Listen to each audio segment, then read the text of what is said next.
This is Spirit of the North. And I was pretty amused when I bought this game because immediately PlayStation Store recommended that I buy two other games that I've already played before. One of them was Lost Ember. The other one was The First Tree.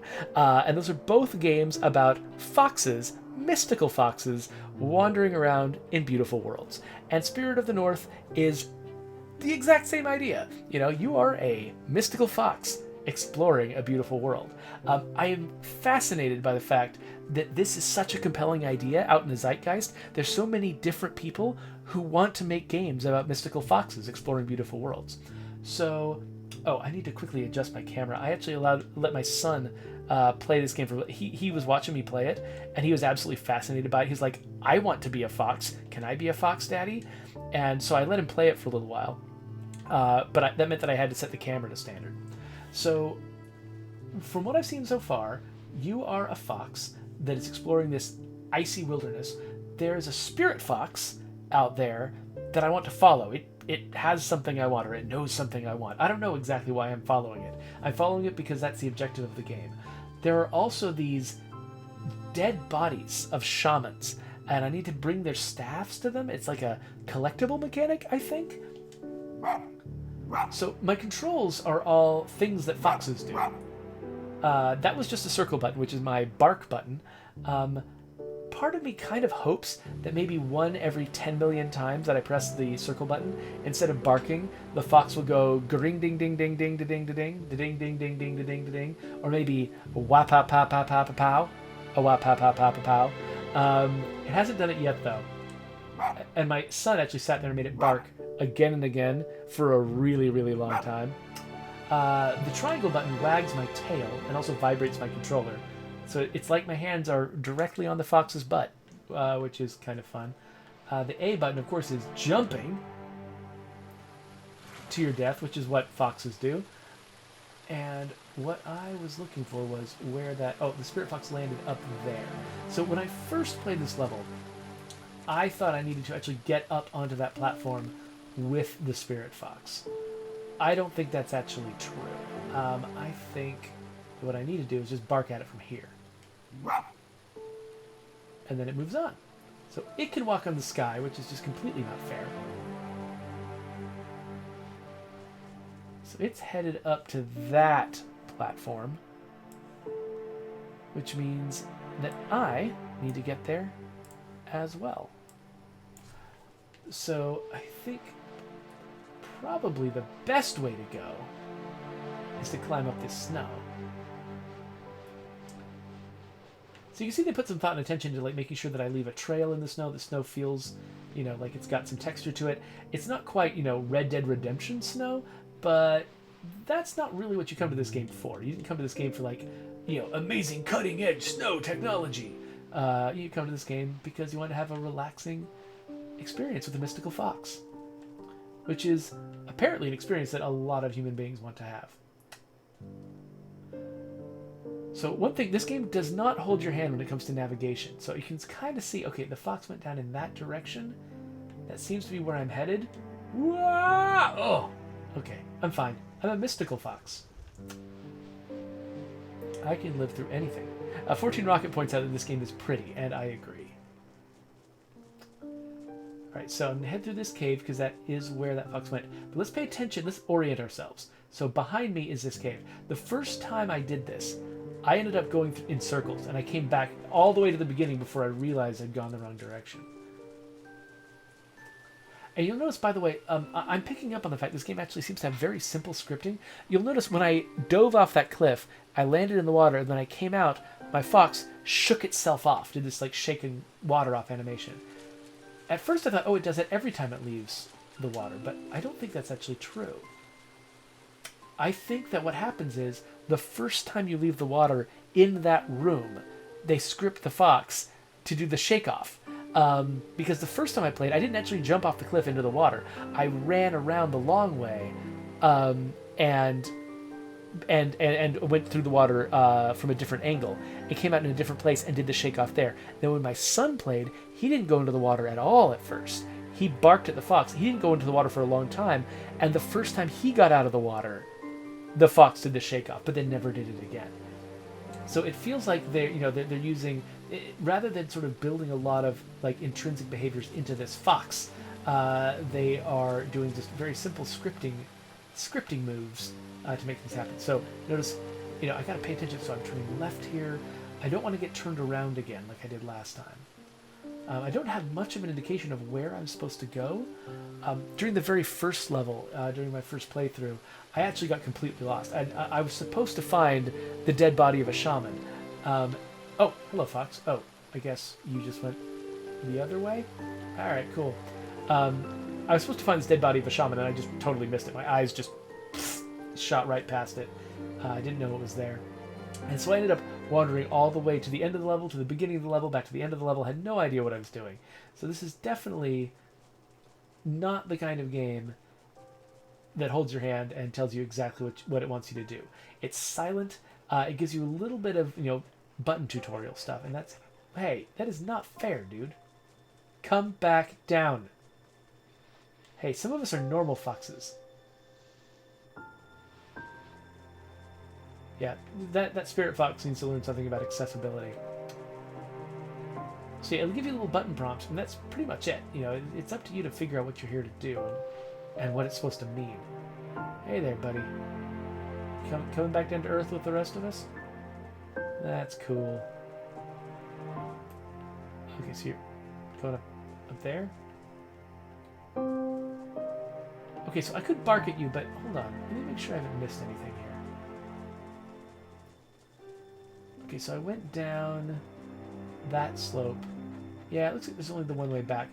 When the level is kind of circuitous like this, it makes me assume there's probably secrets, but I think maybe not this part of the level. Well, let's bark at you. Ow, my face! You just ghosted all over my face, man. Whee! I assume you're going this way? Let's just go this way. Oh yeah, you're running down the ice with your, like, super high traction ghost feet. Whoa! I gotta say, watching a fox skid out of control on the ice is actually pretty funny. Okay, so again, I'm just gonna poke around and see. Let me see any secrets. Guess not. Whoa! Fox out of control. Alright, so I can move on here. Again, let's... Okay, yeah, so I think... This is as far as I got before. I'm pretty sure there's a secret up here. Yes, so okay, so here is a shaman staff. So this was the kind of activity that got me lost in the very first level that I was in. And I actually got a trophy called Fetch for carrying around a staff for a really long time. Just because I had the staff and I had no idea what I was supposed to do with it. So, I'll head up here. I'm glad I can run with this thing. It doesn't disturb the snow, but again, you did not come to this game for cutting-edge snow technology. And then over here is where the shaman is. So I put this down, and he catches on fire. No, wait, his ghost arises from the dead. Rise from your grave. This game is basically a sequel to Altered Beast, I've decided. Alright. So you'll notice, okay, so now I've gotten the second of these shamans. Apparently, there are, what is that? 7 times 4 is 28 shamans, and I've rescued 2. So this game is kind of giving me a hint about how big it is. I don't know if that graphic means I've gotten the first 2, and I'm on track to get them all, or if it would, if I got the first shaman and like the 9th shaman, it would still show just those first 2 standing up in the UI. Hard to be sure. Rough. Alright, here we go. Whee! Fox surfing every day. Whoa! A fox bobsled team? No one's ever heard of a fox bobsled team.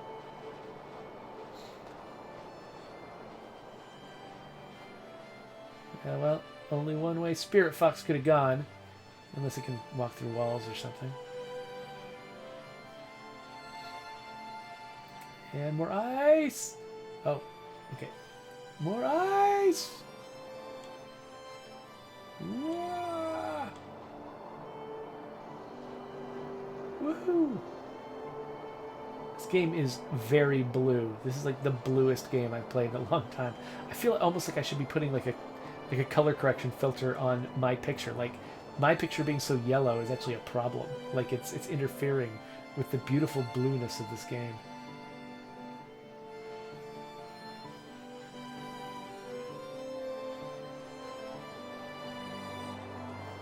Alright, can I see the Spirit Fox from here? This has opened up quite a bit, which makes me nervous. I'm probably missing secrets. Like stuff all over here that I want to see. I haven't seen yet. Like, what's in here? I don't know. Some more snow? And what's up there? What's up there? What's up there? Like, I'm kind of feeling a little bit like a curious fox. I'm just like, look, it's here. What's over there? Is there a squirrel? What's going on?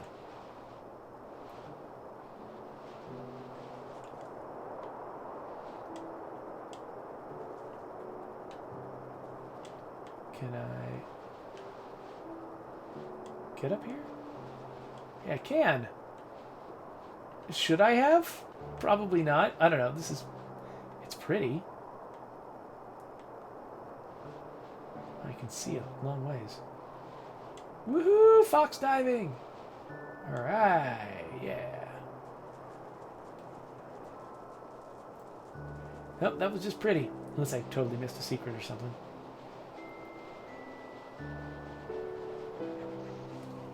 Well, with the exception of my voice blathering at you, this is probably a pretty relaxing experience.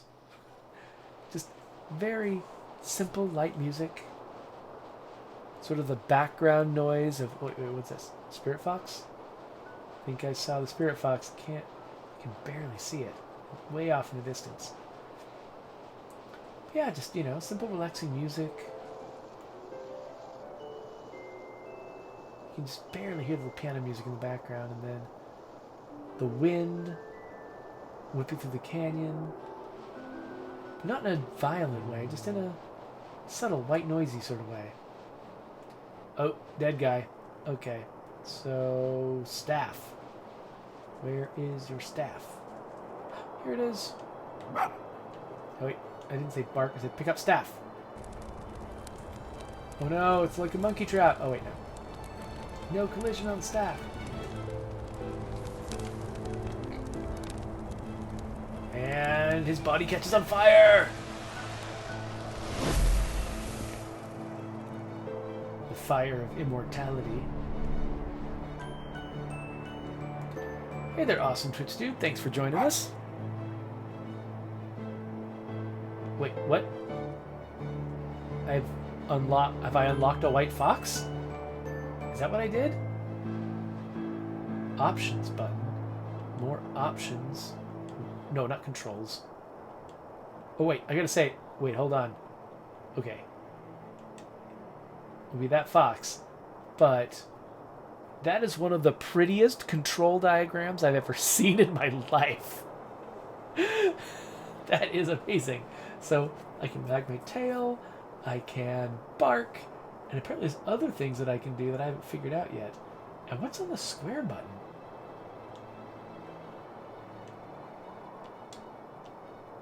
Something I can't do yet. So I am now magically an Arctic fox. Not just an Arctic fox, a fancy Arctic fox. I'm an Arctic fox with patterns. Okay, that guy's way over there. Alright. Alright, I'm coming. Alright, here we go. Jump. I kind of expected to slide. Can I slide on this? Yeah! Whoa! My little fox body twisting in the air.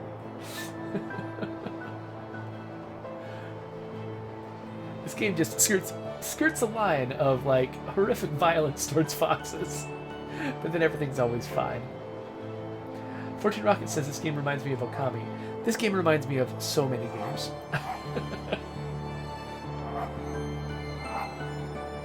This game is the personification of the relaxing indie game trend right now. Barf. Hey, are you... Do you want me to sit right here? Okay, he's not moving on like he usually does. Does he just want me to go down this way? I'll go down this way. I'm not scared. Whoa. Whoa. Whoa. Whoa. Whoa. I will not stop sliding. Whoa. Oh. Here we go. Oh, he's joining me.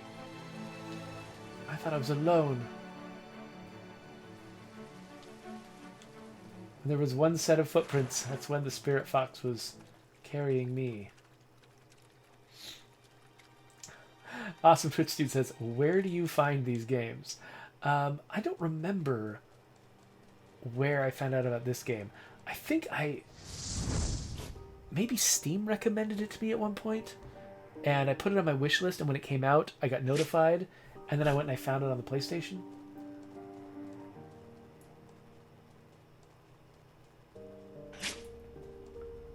Don't know what this thing is. Oh, it's a place to die? Did I just die?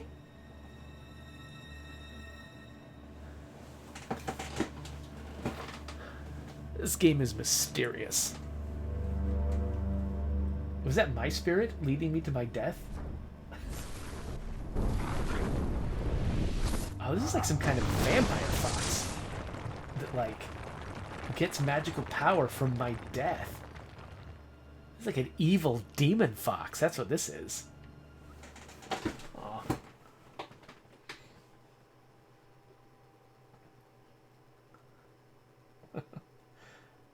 Oh, hey there, Rameth Cord. Thanks for joining us.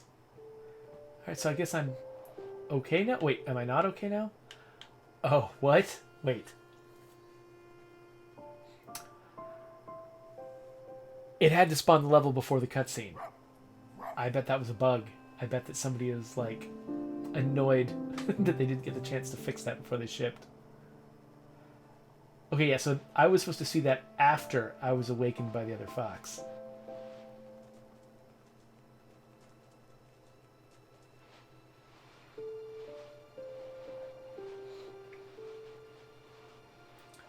Yeah, so now I'm all injured. Limping. Oh, I got this broken paw. So sad. Maybe it's from all those times I jumped off, 70-foot cliffs.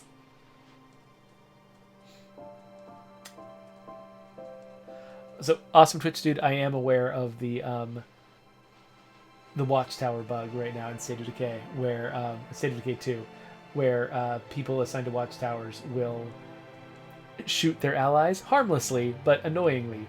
Will shoot their allies. We're very aware of it, yeah, we are working on a fix right now.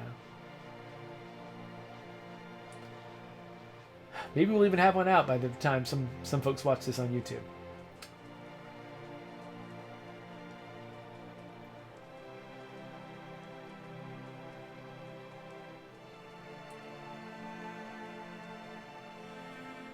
Oh, I'm such a sad, hurt fox. Let's go to the Fox Temple and claim my healing blessing. Oh, are we gonna watch a movie?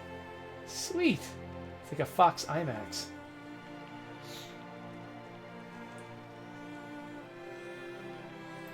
Okay, so I don't know if you guys have heard that apparently not only is Christopher Nolan, did he launch the Tenet trailer on Fortnite, but apparently he's planning for one of his other movies to be shown as an event in Fortnite, which I think makes perfect sense for that guy, because he's very, very much into the whole the whole idea of the cinematic experience of being in a theater with the huge screen and all the other audience members, and that's the right way to enjoy at least the kinds of movies that he makes. That's the right way to enjoy those movies, and that if one of his movies was to say go straight to streaming or straight to home video, it would be, I think from his perspective, that would feel like a massive waste. That would be the wrong way to watch his movie, at least for the first time. And so I love the idea that he's interested in putting a movie in Fortnite, because to me it feels almost like theaterception. It's like he realizes, okay, if theaters don't exist out in our world anymore, we can't go to theaters anymore, he has to go one level deeper. He's got to go deeper and go into a virtual world where you can have a theater experience. So you're in your home, looking at a screen, immersing yourself in a virtual world where you're having a theater-going experience with a massive screen and a lot of other people.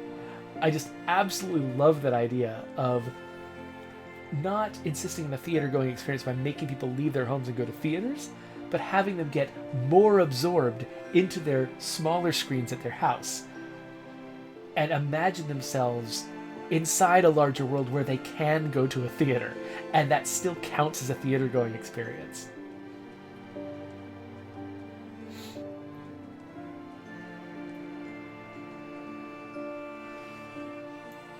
Yeah, awesome Twitch dude. We don't have that capability in State of Decay 2, and what he wants is a huge audience that can enjoy a game together, and that's not really a thing that you can do in State of Decay 2. But I appreciate the sentiment.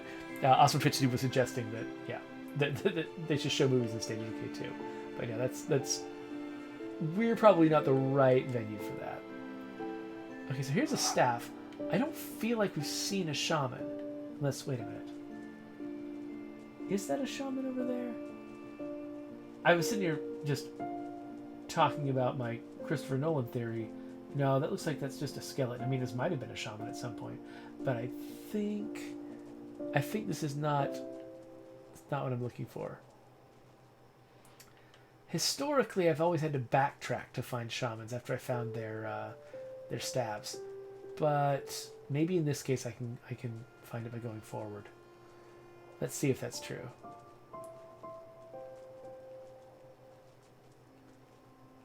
So Awesome Twitch Dude says that there's millions of people playing State of Decay 2. That's true. There are millions of people who play State of Decay 2. There's several million who bought State of Decay 2, and a smaller number of millions who have played it recently. But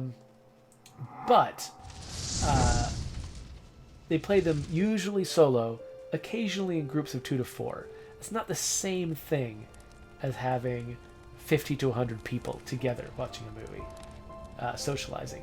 And again, we also just have not built that technology into our game to be able to gather with your friends and watch a movie. That's just not a thing for us. Fortnite has built it in, because this is not the first time they've shown a movie trailer or something equivalent to that. Is this a shaman? There we go. Unlock the shaman.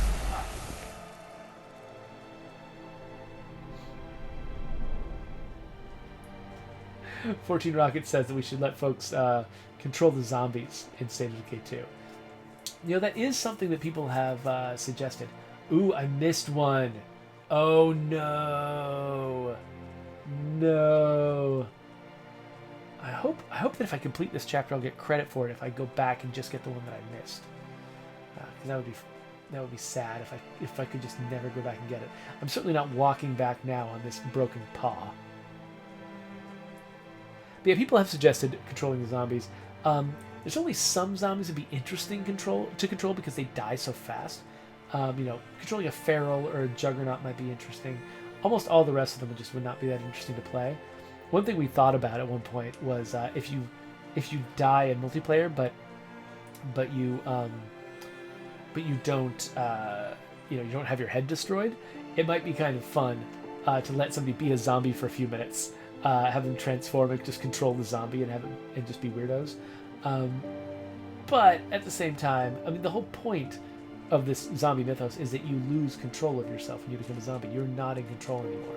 And so it might kind of, I don't know, violate lore a little bit, or violate sort of the RP experience if you actually could control yourself as a zombie. The whole point is that these people have no volition.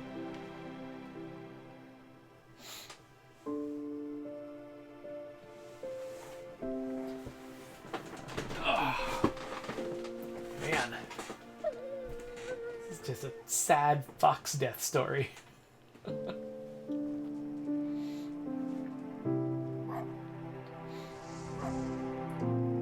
Wait, what? Is this a fox teleportation station? Is that what this is? It's a fox Stargate.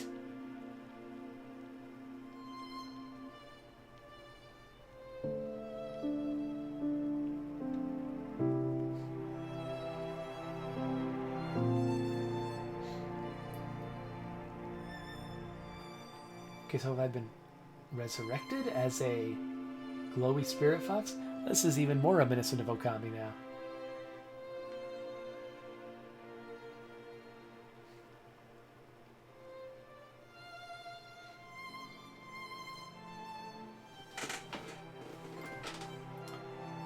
I am infused with light. Oh wait, I felt like I could see the sky before, but it looks like I can't now. Alright, so now I am some kind of spirit fox. Does it want me to backtrack now? Is there any way to go forward? Oh wait, what's this? Ah, I bet this is the way out. I bet I came dangerously close to just doing nothing but backtrack and not realizing this existed. Oh wait, no. Nope, maybe I'm wrong. Maybe this is not an exit. Maybe this is... Wait, what's this? What's this thing? Triangle to wag my tail. And that lights up thingies? It lights up stelae? So then I can... Okay. This is the exit. Alright, get my yin-yang foxes. So Awesome Twitch Dude is asking about next month's Plunder Pack. And asks if it's going to involve pirate costumes. I'm not going to give any details. That is not what this stream is for. It's not for me to sneak you extra information past our marketing department. No thanks. Yeah, 14 Rocket, you are correct. I'm not going to tell you anything. Good guess.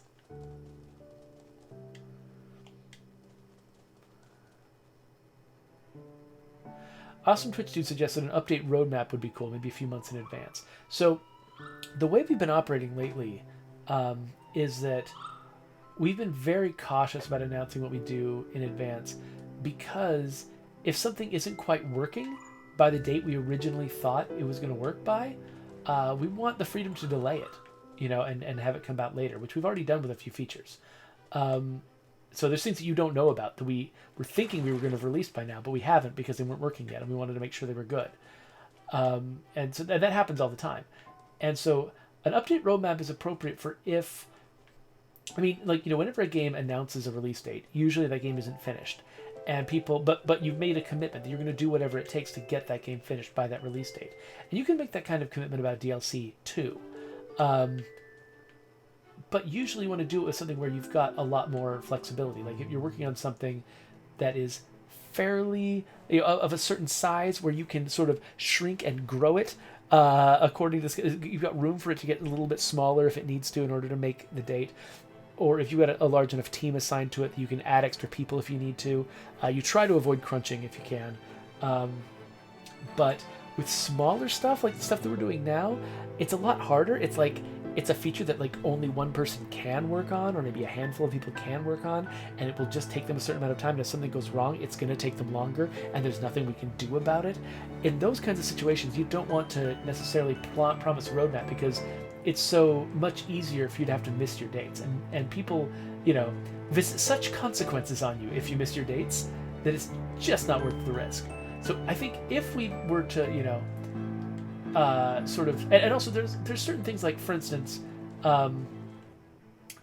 if you are working on, say, like a big multiplayer shooter or something like that, you can start to predict how long it takes you to make a map for a shooter like that. So if you know, okay, we're going to release maps on a certain cadence, you can kind of promise in advance when that's going to happen.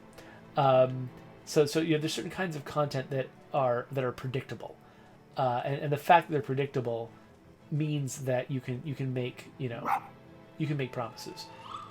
But we're in sort of an uncertain area where we're kind of learning how to do this kind of ongoing development for the first time. We're working with a lot of smaller features, some of which are unpredictable. And so, yeah, locking ourselves into a roadmap would just be hard right now. It would be very easy for us to get into a bad situation where we're, you know, we promise something that we can't deliver, and we don't want to do that. So we're only promising things when we know we can deliver them, which means, you know, hopefully we can sort of get used to, you know, being really reliable. You know, that you know, you folks, you know what that when we say we're going to do something, we're going to do it. And I think that's a good thing about us. That's a good reputation to develop. Aha, this is what I'm looking for, this stela here. But yeah, it does come at the cost that it's a lot harder for us to do a development roadmap. And one thing we're doing too is we're trying to pay a lot of attention to the audience. And sometimes we're kind of changing our plans, you know, a few months at a time. Something that we thought we were going to be doing this fall, we might be doing something, you know, like right now, I might have some idea of what I think we'll be doing this fall. We could easily change our plans based on what happens in the game between now and then. And so, unless we lock ourselves into a roadmap, if we lock ourselves into a roadmap, then we can't do that. We can't be as flexible. We can't be as agile, you know, listening to people and responding to needs in the game. Okay, so I can light up that flower. I'm not sure why I'm lighting up the flowers. I don't know what that gets me necessarily, or maybe it gets me nothing. Maybe it's just pretty flowers. Awesome Twitch Dude suggests that upcoming outfits and guns might be pretty safe. That's true. They might be pretty safe, except that I happen to know we just changed the plan about something just this past week. So, and it was a good change. You know, it makes the plan better. But if we had already done a roadmap, we wouldn't have been able to make the change. So,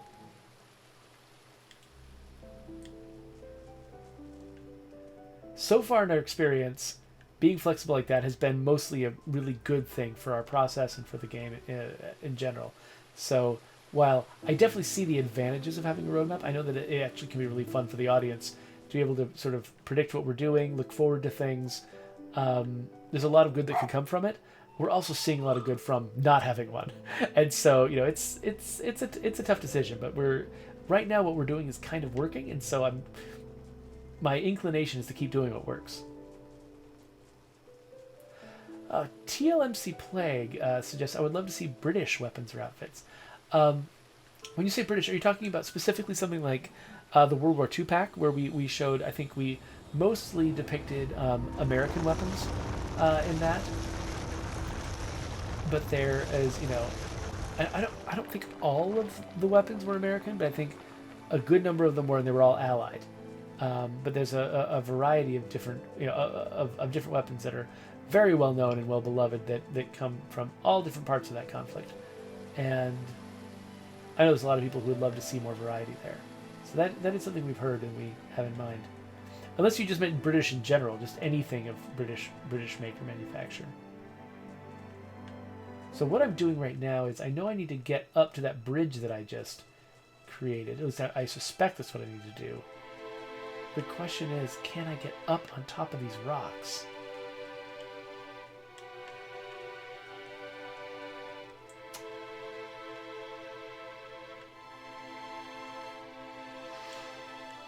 Okay, just barely I can. It's really interesting. They got me crawling on such small things. You know, they've got quadruped creatures. I mean, one of the reasons why we don't have animals in State of Decay 2 is because solving quadrupeds is a huge challenge. And this game has not done it perfectly, as you can see here. This is not a knock against the game. I mean, this is the most straightforward way to implement a quadruped in a game, is to just let them have a capsule like any biped and just have them, you know, move them around, not really try to completely adjust the you know, formation, the configuration of all their limbs and their body and how their weight is distributed and all that stuff. To not try to solve that is the most straightforward solution. So we've got a dead shaman here. I want to at least make a cursory look around for his staff, if I can find it.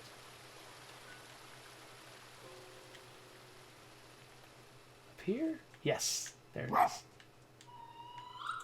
That wasn't too bad. I kind of expected it to be really annoying and difficult to find a staff, but it looks like it really does feel like, while there are places in this game where I have gotten lost, it does feel like the developers are not trying to trick us.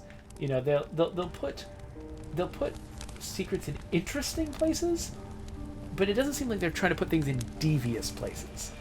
I have missed one, but it's probably because I was sitting there focusing on, listening to myself talk and and not paying as much attention as I could have to the game. 14 Rocket says, I would love to see the day that we can hunt in State of Decay. Yeah, I'd love to do that too, actually. We've talked about it for a long time. And it does sound like it could really add something. Again, doing quadrupeds is a challenge, and there's more than we can bite off for State of Decay 2. But I agree that that's a noble ambition and could really be a great addition to the game. Maybe someday. Maybe some iteration of the franchise will have that feature.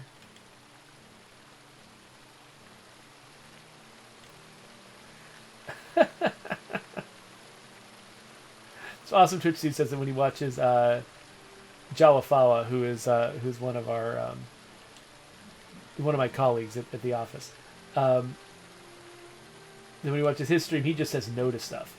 So that is a lot of Jawa's job, is to tell people no to things. Like, he does it all day, every day. It's a huge part of why he's been employed by us, is to just give people straight answers about, the problems that they're facing in the game.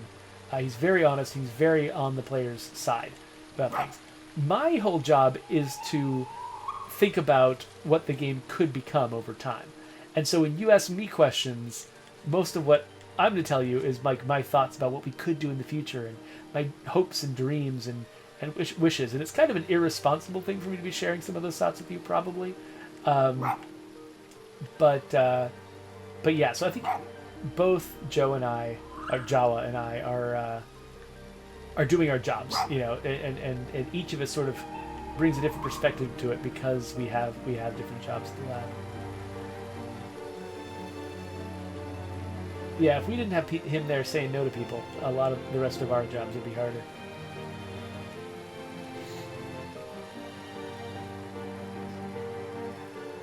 So yeah, 14 Rocket, weather is actually one of the things that has been asked for the most, and it's one of the things that actually would just... The amount of work to make it happen would be huge, and it's really hard. The opportunity cost there is just really enormous.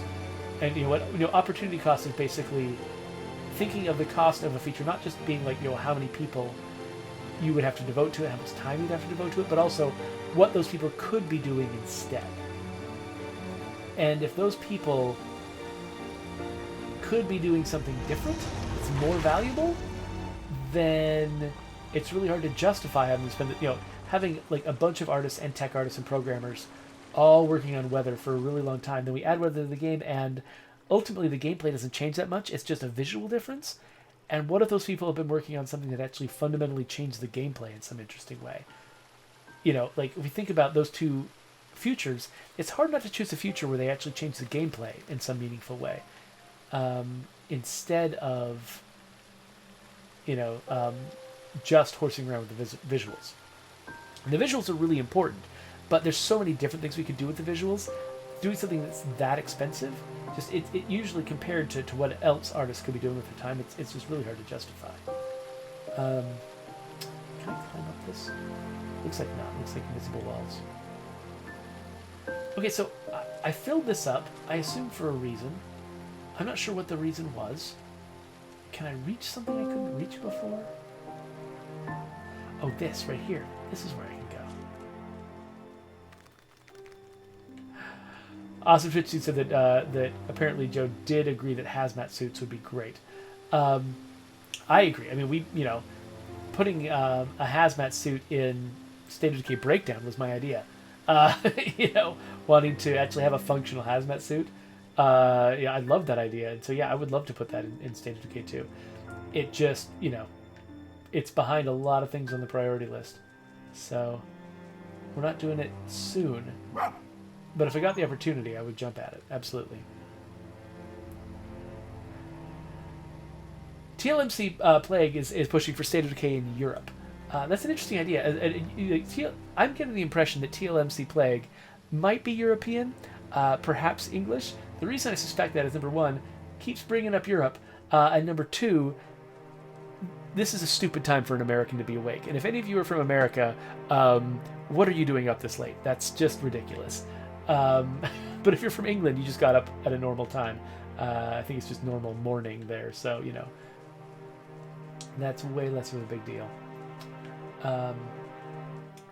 But, oh, look, staff.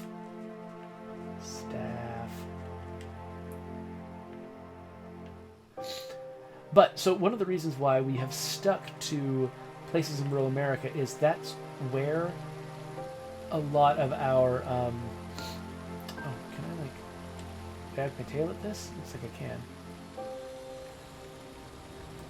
That's where a lot of the developers on the team are from.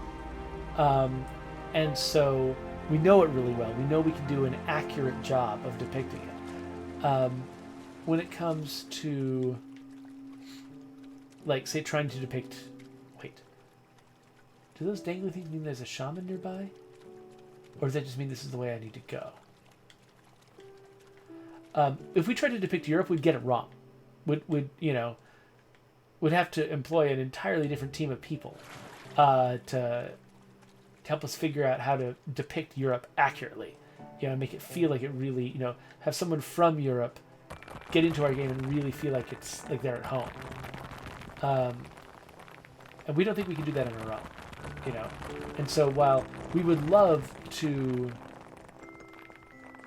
depict, you know, a more diverse range of places in our world, we just know we have to do it very carefully.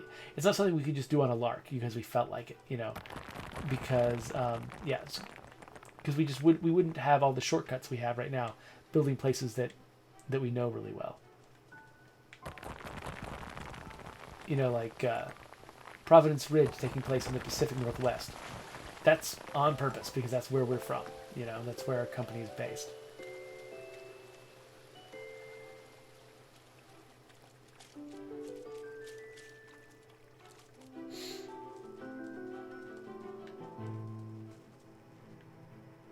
Fortune Rocket suggests Appalachia. Now that is closer to where I grew up, but I'm not the one who makes the maps, so, you know.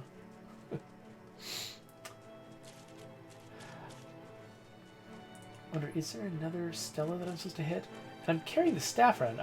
I'm assuming there's got to be a shaman around here, but I'm not seeing it. Awesome Twitch Dude says that police outfits are taking a while. Do you have something big planned?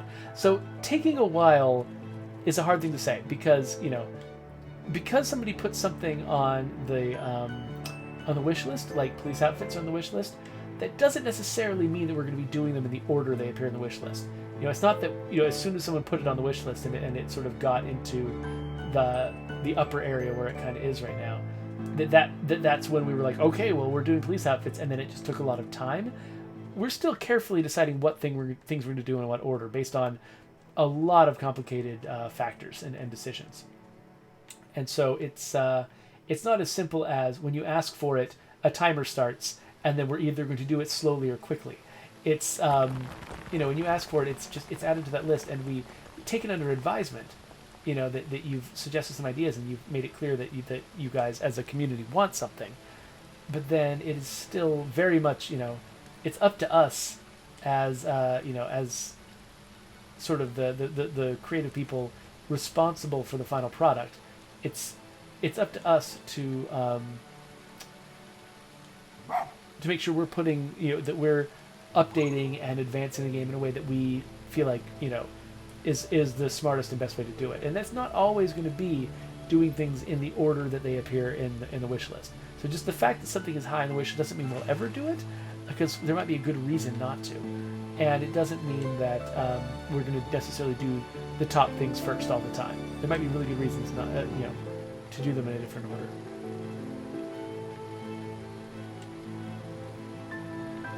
So I feel like I should be able to set off this stela, and I don't know why it's not working. I feel like I also just interacted. So I've been having a suspicion that I have to interact with flowers before I can set off the stela, but I felt like I already did that. Did I?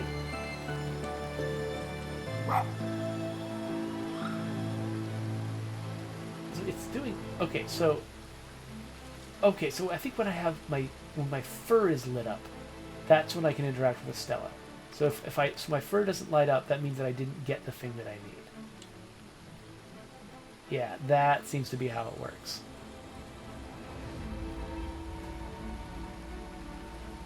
Hey there, I don't know how to pronounce your name. Singkube, maybe? I don't know. Singcube? King Cube? Maybe it's King Cube with the K sounds flipped in the spelling. Anyway, good to have you here. Okay, so I just lit that up. I don't know what it did. I wasn't paying any attention. I'm just trying to read the chat and have conversations with people about State of Decay 2. And I'm totally losing track of what I'm doing in my game. So I came over here. I set that off. Is that all I'm supposed to do in here? I don't see a new exit that would have appeared. Wait a minute. Unless that's an exit. Is that an exit? No. It looks like if I could dive, maybe it would be, but... No, it seems like not. Oh! Okay, so King Cube is saying that it lowered the water. Aha! Okay. Thank you. So I was not paying attention. I didn't see the result, so I didn't catch that it probably created a cave like this. So again, I have not found the body of the shaman I'm supposed to deliver this staff to, which makes me sad. It also looks like... Okay, I need to activate this stela. Which means I need to go get some more light from some light flowers.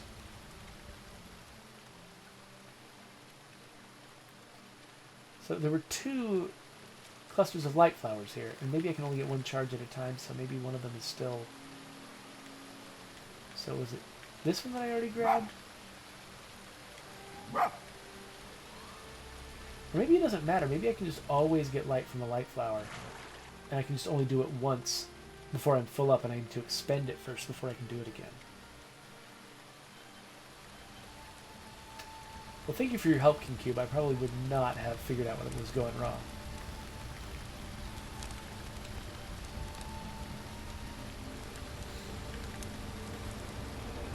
The staff is lighting up. I'm hoping that means that there's actually a dude nearby.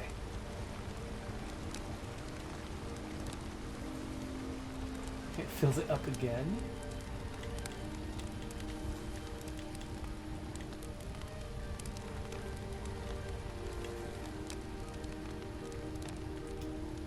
Okay, another stela.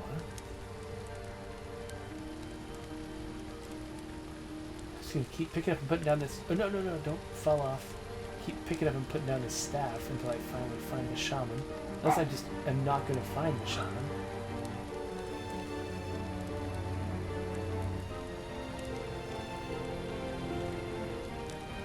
Okay, so King Cube says that he's actually been speedrunning this game, so he definitely knows it inside and out. Well, that is very helpful. I think I'm probably only going to go, because it's late and I got an appointment in the morning, I'm probably only going to try to finish this chapter before I head out. Did that not work? Wait, I thought... Did I screw it up? I thought I got... Am I misunderstanding how this works? I thought I got some light, and then... Let's try this again. Okay, so I say roof. It collects this light. Oh wait, I guess nothing ended up on me. Why did it end up on me? Do I need to be within a certain volume? Do I need to be up here in the light?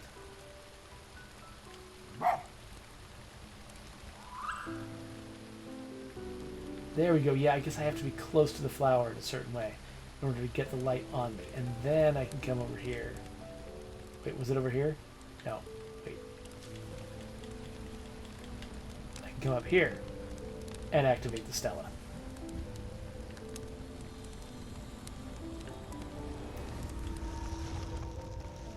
Yeah, King Cuba says that That flower is kind of finicky. Okay, so am I supposed to jump all the way down to that water down there? I'm becoming increasingly convinced that I have missed the shaman that this staff belongs to, but I am not backtracking to find it, not after all this mess.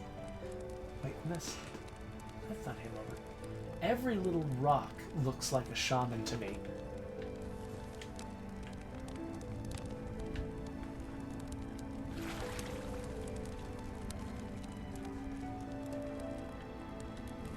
Okay, another stelae. I really should have expected that.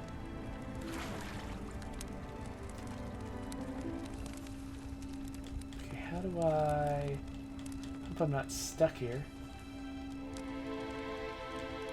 Oh, nope, not what I meant to do.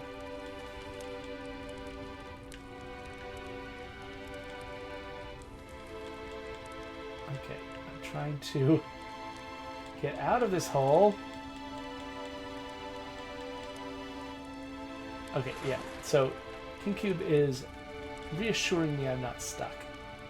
So maybe I can get over here.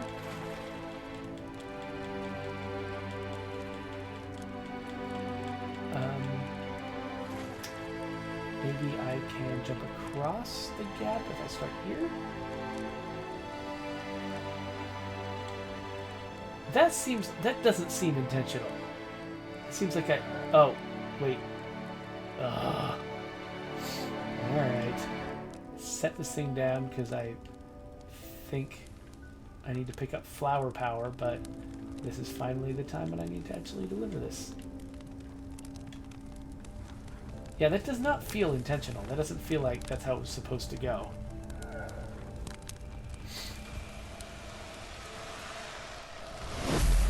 When someone finds the answer to a puzzle in a game, you definitely always want them to feel like you did it on purpose. Like you prepared that for them on purpose. You don't want them to feel like they broke something in order to get it. It makes the game feel broken when it works that way. Okay, so I've still only missed that one shaman from back in the day. Okay, the thing that I don't see in here, I've got the shaman in here. The thing that I don't see in here is a flower. I wonder if I can absorb the water, absorb the light from this thing. Oh, I can. Okay.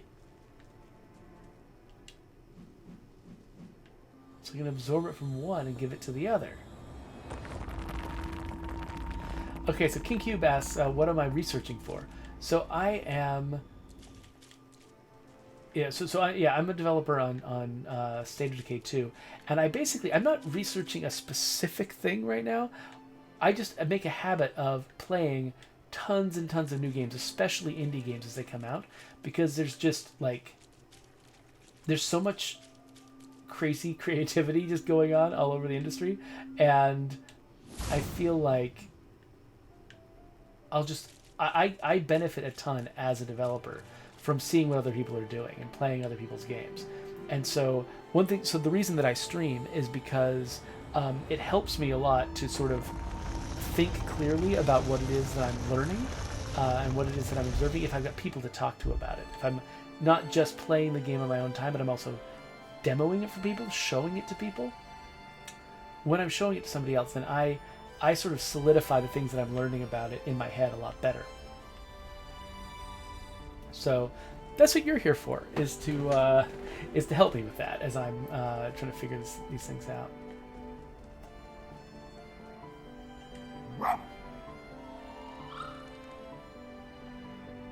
Huh. Raneth Court asks, have you checked out Survivalist ever? No, I don't think I've played a game called Survivalist.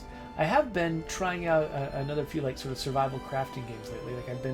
I attempted to play what's it called? Satisfactory here, but I've got it on my streaming PC, and big complicated 3D games sometimes just have terrible performance while I'm trying to stream them, and that was the case with Satisfactory. So it's a really cool game so far, but streaming it was not going to be an option for me. There's also a game called Stranded Deep that I just grabbed on, I think it might have been on PS Plus or something, or maybe I bought it. I can't remember now. I acquire so many games I forget which ones I got by which method sometimes. But I've been interested in checking that one out. That one's about sort of survival on an island, which, you know, a lot of games are about survival on an island, just like a lot of games are about mystical foxes. All right, so I'm poking around here. I'm not sure where I need to go next. Oh, I've got a stela though. See what happens when I deliver my light unto it. Oh well, all of the water is going up. You know what? I should have guessed that. I've got a... there were several places where I couldn't quite reach shelves above me. I wonder if... Are any of them reachable now, or do I need to turn on more geysers first? Yeah, it looks like the overall water level hasn't done anything crazy. Is this just where... This is just where I just came from, right? Yeah, that's got the glowing thing in there. Well, where... Maybe there's more of those. Maybe there's another place.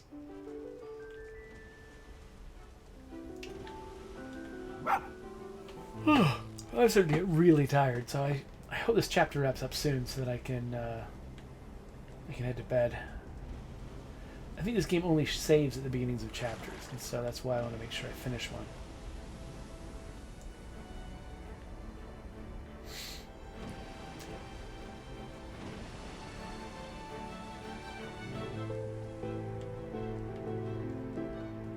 I'm already all lit up.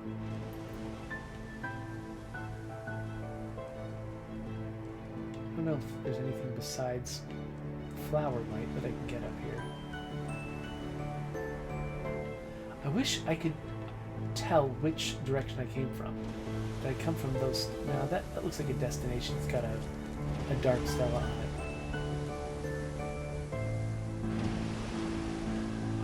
I must have come from that archway up there. Yeah, it's got all the dangly stuff. That's probably where I came from. So King Cube says, so with my speedrun experience, I found that sometimes invisible walls placed in a way that don't 100% match the environment art, and that can be frustrating.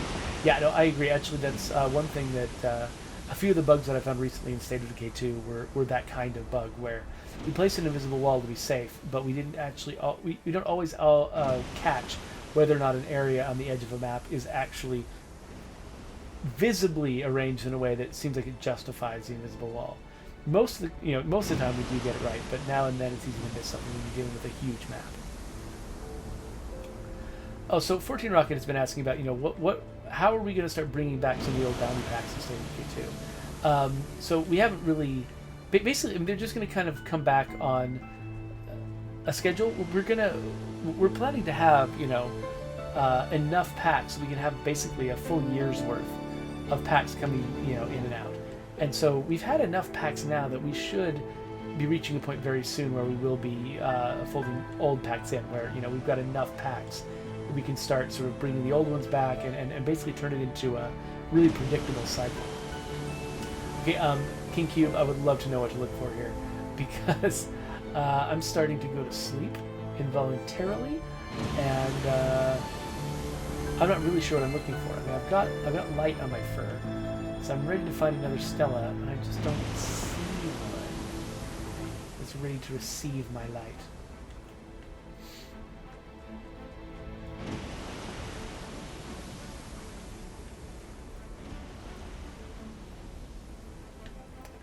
But yeah, 14 Rocket, you definitely will get more opportunities to collect these packs. That is the entire plan.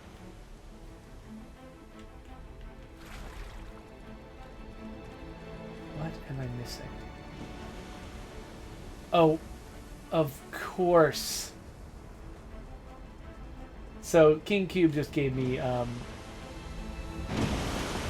the answer. I need to use these geysers. I don't know if this is the right geyser. We'll find out. Looks like maybe not. Maybe this is a good one. Yeah, I think I can probably reach that shelf with this one if I time it right.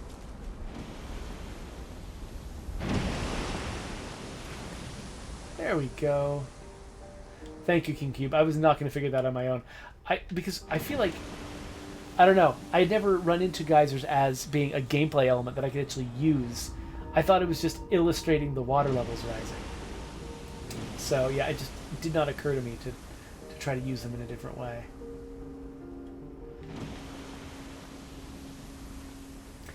Yeah, it doesn't help that previously the role of those stelae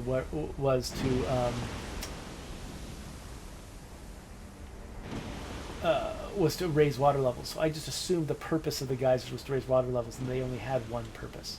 But that was clearly mistaken.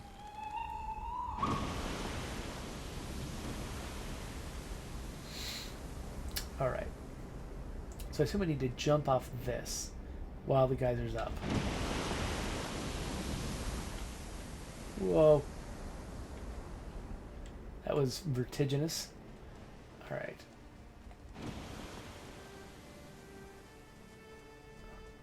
Man, how big is this map?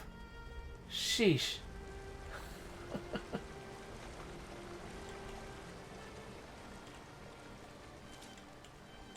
I do love these, like, tessellating rocks.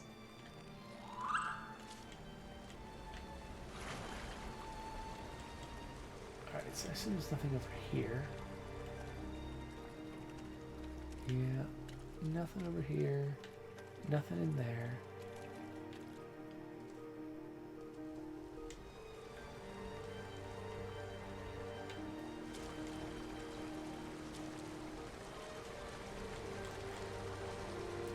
Yeah, King Cube points out that the objectives in this game are not always clear. That is true. Like, there's this, those times early on when when you're chasing the spirit wolf, where you like have a pretty clear sense that they're trying to lead you somewhere. But by this point, like, I'm not sure. Like, it's not like my character has been given a story objective besides move forward, which is always the most obvious objective in a video game.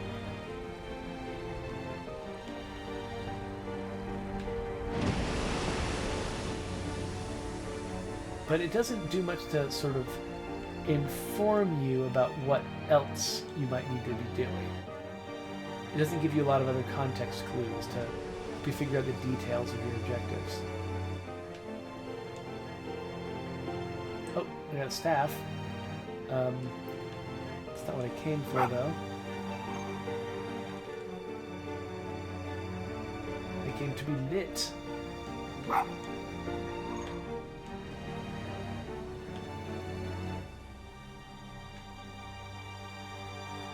Awesome Twitch Dude asks if limited time outfits in State of Decay 2 will return eventually.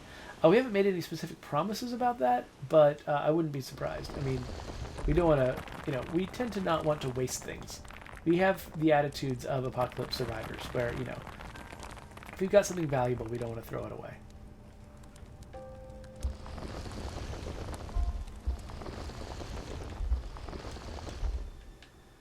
Oh, sheesh.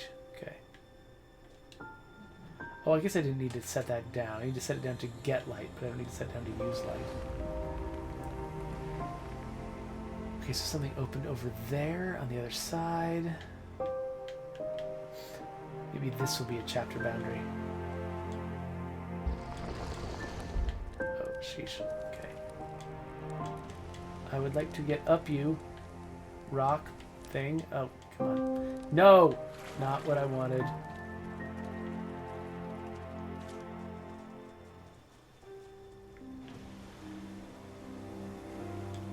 So Q-Keen points out that this game lets you discover the story on your own, which is pretty rare among games and something he appreciates. And yeah, so it definitely is sort of it's a taste question, right? Like exactly how you want your stories to be delivered to you.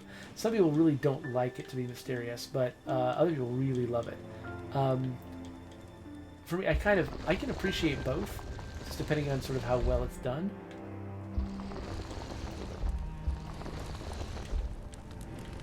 So something over here opened up.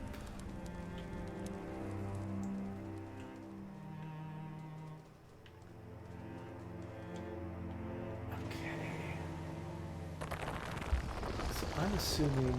Wait. Is this a new place down here? Or... What's over here first, before I... Oh, this is just... Is this just where I landed before? Looks like it's just where I landed before. Alright. Well then... Maybe this is the way I need to go.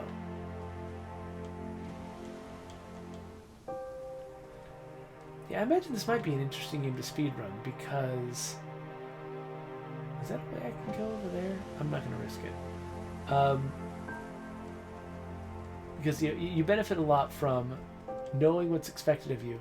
There's also, because you've got the... I imagine that that completionist speedruns would probably be some of the more interesting things to do with this game, because working out not just the ideal path and the ideal methods for quickly following that path. That's one level, but then also figuring out how to get all the shamans. Seems like they would add another layer that would be more interesting.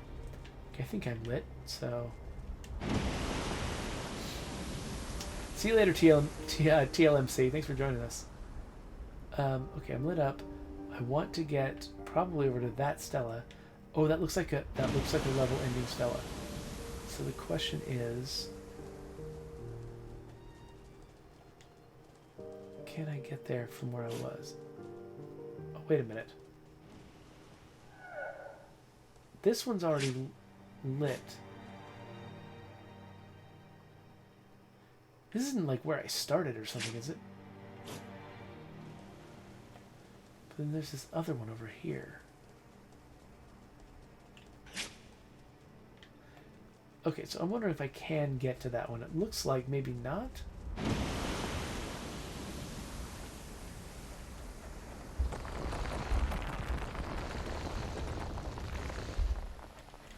Yeah, it looks like I would need to activate a geyser here in order to get across.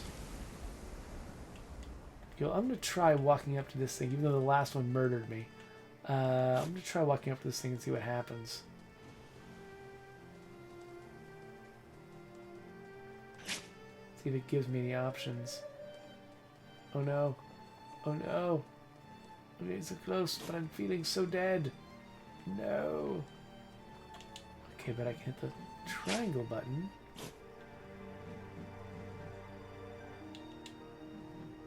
And looks like not much happens. It's like it flickers. Okay, so it looks like maybe I'm not ready to do whatever I'm supposed to do here. The King Cuba says that there's not... I keep calling King Cuba. It's not Cuba, it's Cube. King Cube says that there's a very small speedrunning community for this game. It's mostly just focused on just getting it done fast. Which is certainly not what I'm doing, because I have no idea what I'm doing. So, okay, so there must be a way around here somewhere. To activate another geyser. To let me cross. Question is where?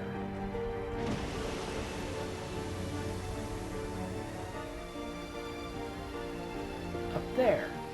Well, wait a minute. Maybe do I have to raise the water level first before I can get up there?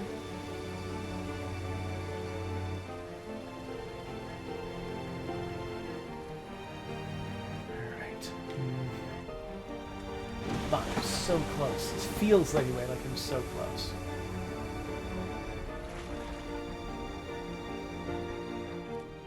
I'd be happy for a hint at this point, King Cube. Oh wait, what's this? Have I gone under this before?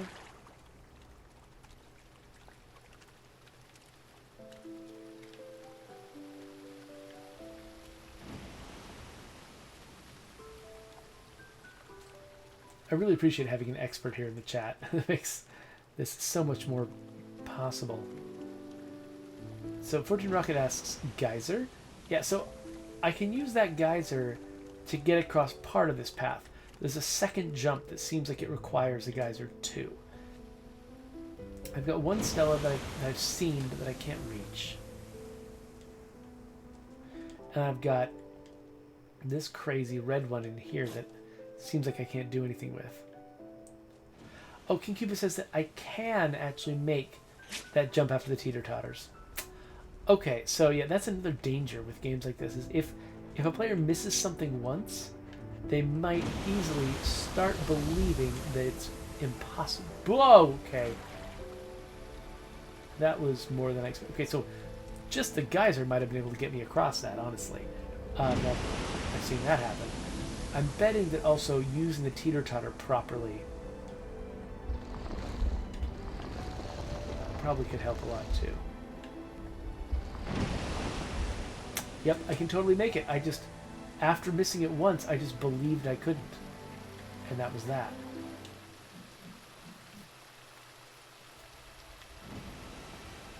Okay, I'm trying to wag my tail. I assumed I needed to wag my tail at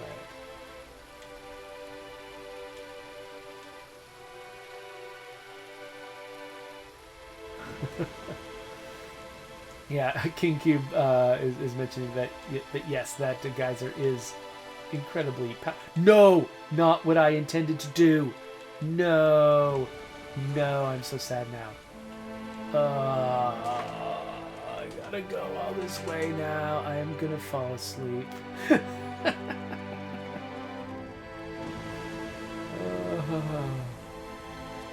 least I know I can make it now.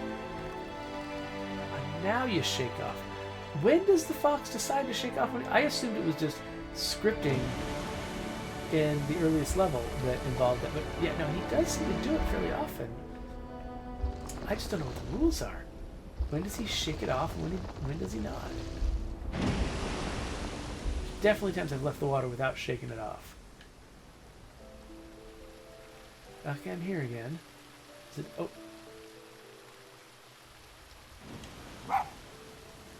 This guy looks like he's howling right there. I don't seem to have a howl button.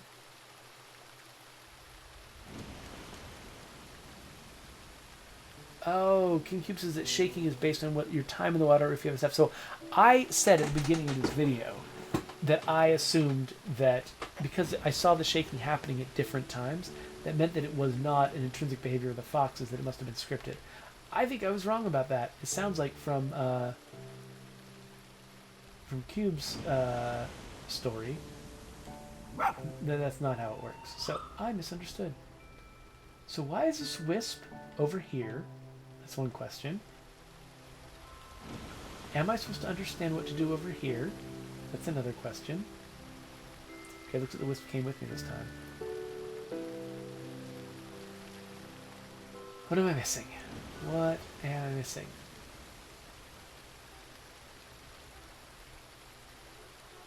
So there's like a whole series of foxes going up this thing. It's only partly lit up. Does that mean that I actually shouldn't be here yet? That there's something else I'm supposed to do first, like... Oh, what is that? Oh, wait a minute. Am I supposed to be able to use this thing? Is there a geyser I've just set off in order to tilt this thing back the other way? Is there... Oh, wait, that shelf up there.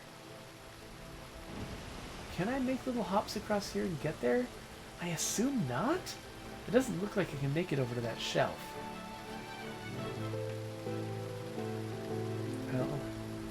Part of me wants to try it, but... Oh, yeah, oh gosh, I got deflected by an invisible wall or something. Yeah, so no. Looks like that's not the intent.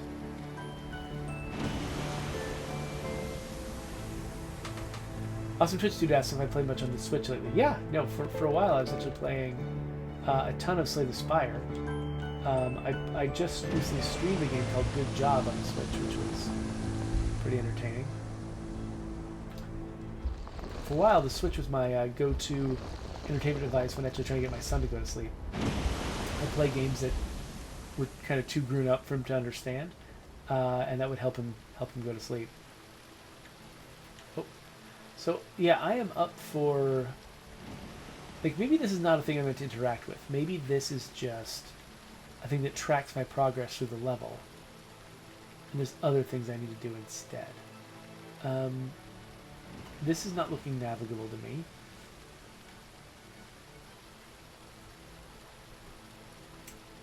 Yeah, I would love a hint at any time.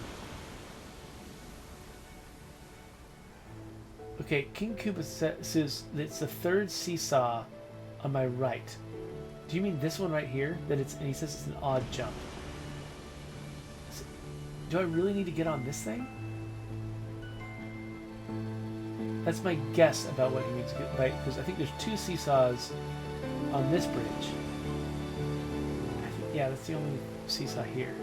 He says, yes, that one. Okay, so I can jump that? Let's assume that he means this is where I'm jumping. Holy crap, I can't believe I made that. So that is another serious challenge of platforming, is communicating to the player what they can jump and what they can't. I took one look at that and just assumed I could not possibly make it. But nope, I absolutely could.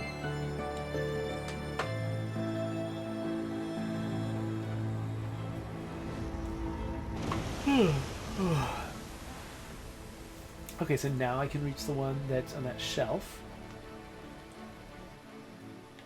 And let's see if I was right about this being a progress tracking thing. That red one, if it's a progress tracking thing. Well, first let's grab some more light.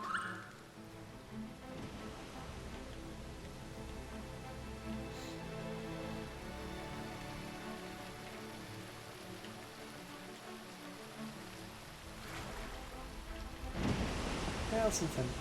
Oh, wait a minute. I assumed... Oh, wait, no. Did it just extend those?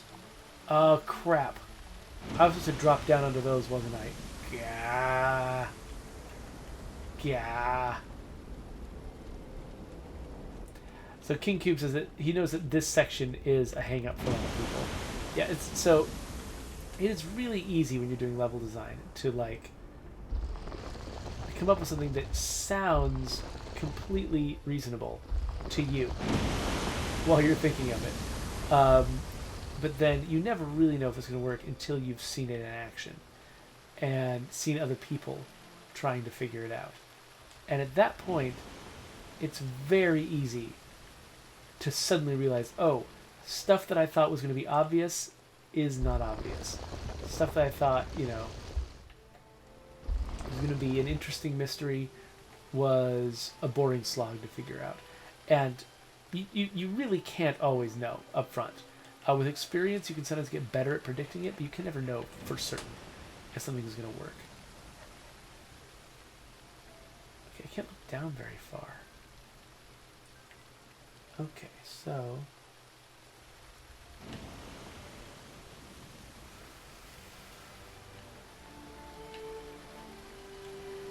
Alright, I hope that was what I was intended to do. That was very uncomfortable as a solution to a puzzle.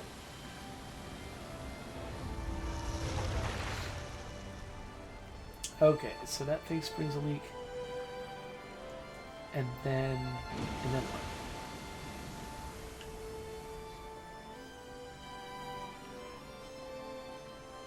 Does that mean we've done everything? Let's have a look at that red stela. Okay, so that red stela is not actually...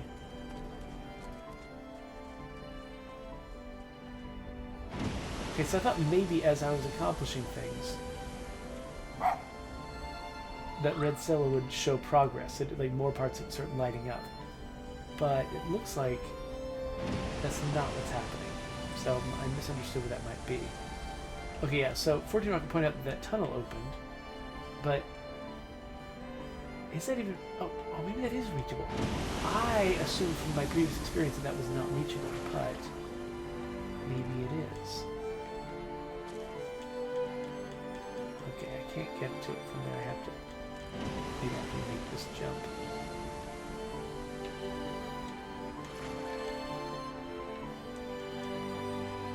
Come on.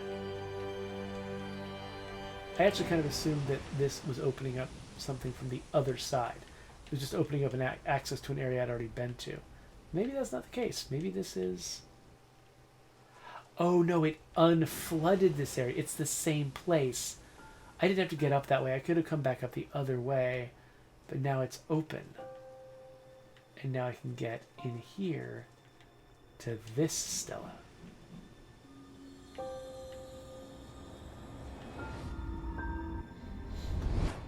Oh. Oh, that's as far as it goes. How much more do I have to do? Oh my gosh.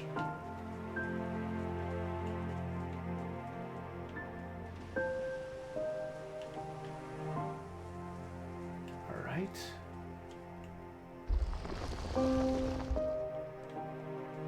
Let's have a look at this thing. Do I have one or two more steps? Oh wait, what's this? Ooh. I've got a spirit bark? What does that do?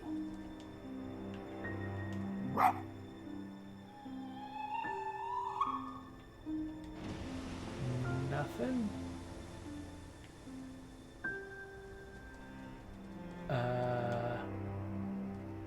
I don't even know where to start using that. 14 Rock is suggesting that I need only one more step because game developers love things to come in threes. That is true. We do like that. That's our thing.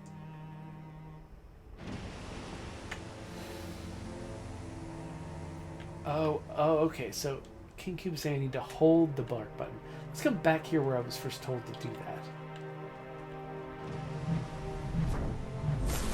Okay, I did not understand that that's what I was being told to do.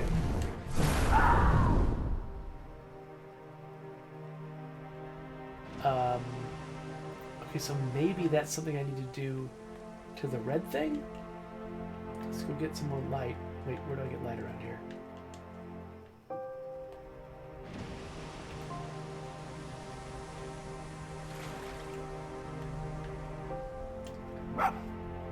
Let's try it on the other red one.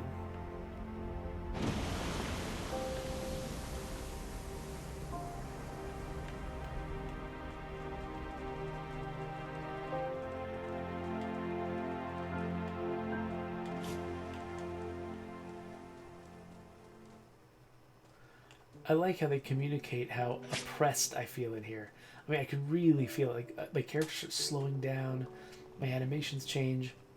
I think I'm feeling something in the controller.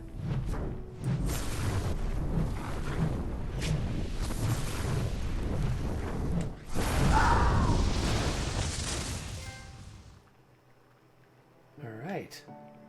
Wait, do I need to go get more light and come back with it now? Oh, come on, game. I'm not made out of time.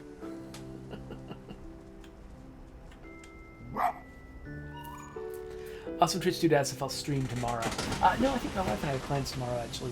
We've been watching Little Fires Everywhere. I'm betting that tomorrow evening we're probably going to be watching the finale of that rather than me spend a bunch of time down here playing video games.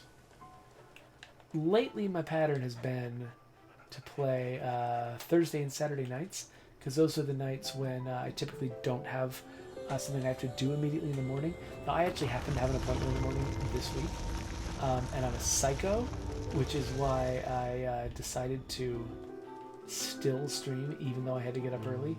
But most of the time, Friday mornings and Sunday mornings, I don't have to get up early. So those are the perfect times for me to stream the night before. Was that the end? Was that the end of the chapter? I'm assuming it's saving the game.